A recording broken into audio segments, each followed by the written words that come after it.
मेरे ऊपर ये फिर अटैक करेंगे। ये ज्यादा खौफजदा है। आप खौफजदा ये है कि ये अगर इक़्तिदार में आ गया तो शायद इनकी शामत आ जाएगी। पहले मैं कह रहा था मुझे खतरा है, वो अटेम्प्ट हुआ, अल्लाह ने बचाया। अब मैं फिर कह रहा हूँ मेरे ऊपर खतरा है। मैं ये सवाल पूछता हूँ कि मुझे ये अदालतों में जो धकेलते हैं, ये केसेस नहीं है कि अरबों रुपए की मुल्क का पैसा चोरी करके मुझसे बाहर ले गया तो इन चोरों ने किया।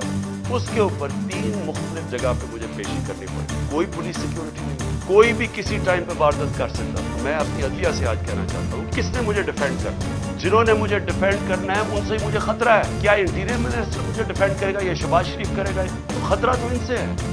क्या डर्टी हैरी मुझे डिफेंड करेगा? जो खुद ही सबसे बड़ा खतरा मुझे उससे है। जो नवीद जो शूटर है जिसने मुझे गोलियां मारी, उसको अदालत नहीं जाना पड़ा क्योंकि वो कहते हैं उसकी जान को खतरा है।